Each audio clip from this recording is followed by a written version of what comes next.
আসসালামু আলাইকুম।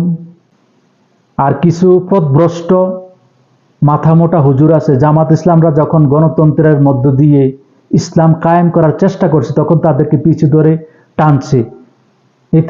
তারা হেই, তাদের ইমান নাই, তাদের মতবাদ ঠিক নাই, তাদের এই নাই হেই নাই, এইসব করে বাংলাদেশের মধ্যে একটা ইসলামিক দল ক্ষমতা আসুক এটা চায় না। এক দলের পিছে আরেক দল, আর যেই আসুক, কওমিপন্থী আসুক, চরমনাই আসুক, জামাত আসুক, তাহলে তো মুসলমানদের একটু আহসান হবে, তাহলে তো কোরআনের আইন কিছুটা বাস্তবায়ন করার চেষ্টা করবে।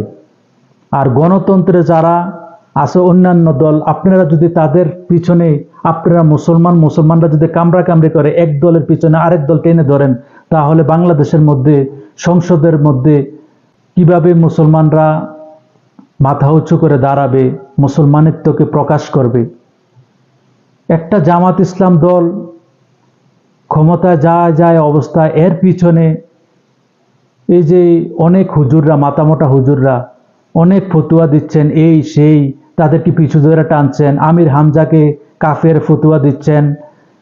কিছু কিছু হুজুররা আমির হামজাকে এত তুচ্ছ তাচ্ছিল্য করছেন, অতএব তিনি তো সংসদে গিয়েছেন, আপনারা কি তার কাছে দ্বার প্রান্তে পৌঁছতে পারবেন?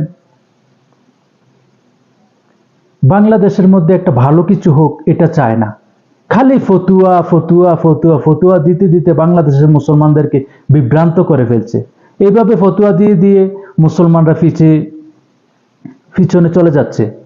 মিডিয়ার মধ্যে মুসলমানরা, হক্কানি আলেমরা এগিয়ে আসতে হবে। মিডিয়ার ইনকাম হারাম হালাল এই ফতুয়া শুরু হচ্ছে। এই ফতুয়া করতে করতে বাংলাদেশের মিডিয়ার মধ্যে, পত্রিকার মধ্যে, চ্যানেলের মধ্যে বামপন্থী শয়তানগুলো এগিয়ে আছে। আর আলেমরা যারা বাংলাদেশের পথ প্রদর্শন করবে, মানুষকে সত্যের পথ দেখাবে, তারা মিডিয়া থেকে দূরে ছিটকে পড়ে যাচ্ছে। তাদের প্রয়োজন ছিল আলেম ওলামায়ে কেরাম, হক্কানি আলেমরা মিডিয়াকে দখল করার জন্য, তাহলে মুসলমানদের জয় হওয়ার সম্ভাবনা ছিল। তারা খালি ফতুয়া দিবে, মিডিয়ার ইনকাম হারাম হালাল এই বংশং নিয়ে পড়ে আছে। রাজনীতি দলের মধ্যে, মিডিয়ার মধ্যে, সব জায়গা আলেম ওলামায়ে কেরাম দখল করে নিতে হবে জায়গাগুলোকে। এই জায়গাগুলোকে দখল না করতে পারলে তাহলে বাম রাম শয়তানগুলো দখল করে বাংলাদেশের মুসলমানদেরকে বিভ্রান্ত করবে।